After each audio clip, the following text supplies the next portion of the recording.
कक्षा 11 सामान्य हिंदी के विद्यार्थी ध्यान दें। नाटकों कल तक हमने दो कहानी के संदर्भ में चर्चा की, जिसमें नाटक की परिभाषा, नाटक का वर्गीकरण, कहानी का वर्गीकरण और कहानी का उद्भव और विकास। आज हम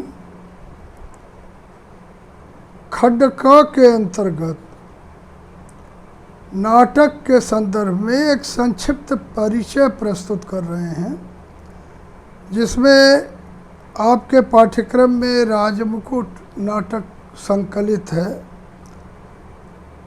कई नाटक हैं, लेकिन राजमुकुट नाटक से जो संबंधित प्रश्न हैं, उसी प्रश्न पर चर्चा करनी है। नाटक का एक सामान्य परिचय हम आपके सामने आज प्रस्तुत कर रहे हैं। नाटक शब्द जो है, इसकी व्युत्पत्ति नट धातु से हुई है, जिसका अर्थ सात्विक भावों का प्रदर्शन है। आशय यह है कि नट अर्थात अभिनय करने वाला से अभिनीत होने के कारण भी यह नाटक कहलाता है।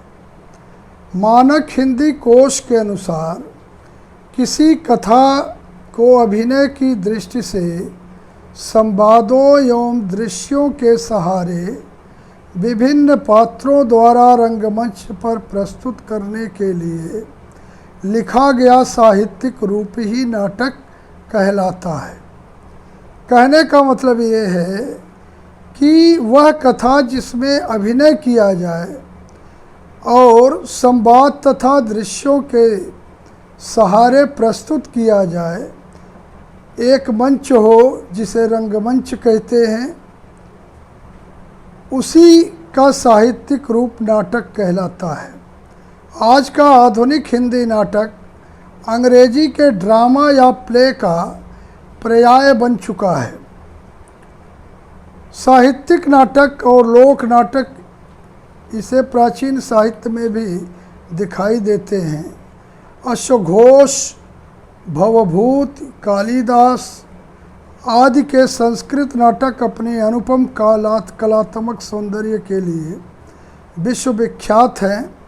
इन साहित्यिक नाटकों के अतिरिक्त भारतीय लोक परंपरा में लोक नाटकों का प्रचलन भी पूर्व से ही था, जिसमें रास की परंपरा अत्यंत प्राचीन थी। इसलिए राष्ट्रीय जागरण काल में जब भारतेंदु हरिश्चंद्र और उनके सहयोगी रचनाकार देशवासियों को अपनी दयनीय दशा के प्रति सचेत करने के लिए जब गद्य साहित्य रचना करने लगे, तो अन्य रूपों के साथ साथ गद्य साहित्य में नाटक भी सामने आया। भारतेंदु जी ने संस्कृत, अंग्रेजी, बांग्ला भाषा के नाटकों का गहन अध्ययन किया। अतः उन्होंने जिन नाटकों की सर्जना की, उनमें सामाजिक, राजनैतिक, पौराणिक और प्रेम प्रधान सभी प्रकार के नाटक थे। इन नाटकों के अतिरिक्त इस पीढ़ी के लेखकों ने कतिपय प्रहसनात्मक नाटक भी लिखे, जिनमें व्यंग्य तथा सूरजपूर्ण हास्य का पुट देकर सामाजिक, धार्मिक एवं राजनैतिक समस्याओं को उद्घाटित किया जाता था। भारतेंदु जी की प्रेरणा और प्रभाव से इस युग के अनेक लेखक नाट्य रचना करने लगे। श्रीनिवास दास ने रणधीर और प्रेम मोहिनी, राधा कृष्ण दास ने दुखिनी बाला और महाराणा प्रताप, बद्री नारायण चौधरी प्रेमघन ने भारत सौभाग्य, सीताराम वर्मा ने विवाह विडंबन, प्रताप नारायण मिश्र ने भारत दुर्दशा आदि नाटक लिखे। इन नाटकों में समाज सुधार, देश प्रेम, हास्य, विनोद की प्रवृत्ति मिलती है।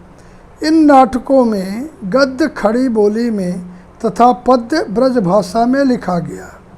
हिंदी साहित्य के दूसरे प्रभावशाली नाट्य रचनाकार जयशंकर प्रसाद जी थे। इन्होंने पाश्चात्य और भारतीय नाट्य कलाओं को मिलाकर एक नवीन शैली का प्रवर्तन किया।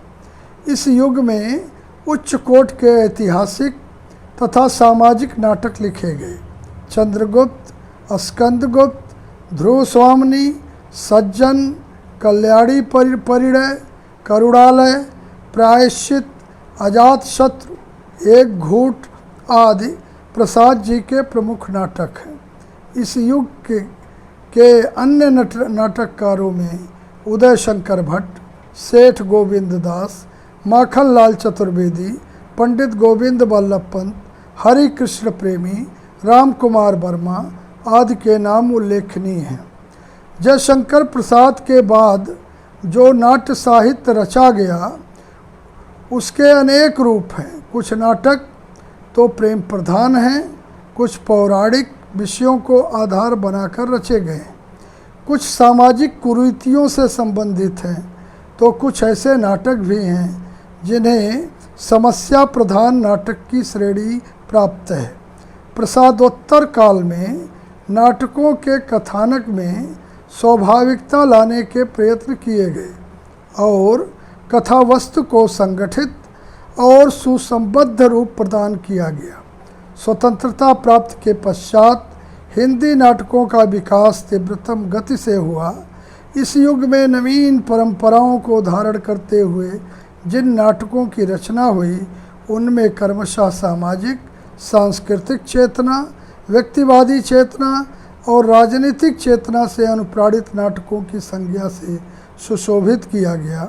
इस प्रकार हिंदी नाटक का विकास अनेक रूपों, अनेक दिशाओं में हुआ। यद्यपि प्रारंभ में रंगमंच के अभाव तथा एकांकी रेडियो रूपकों एवं चलचित्र से प्रतियोगिता के कारण इसके विकास की गति मंद रही, परंतु पिछले कुछ वर्षों में इसका विकास द्रुत गति से हुआ है।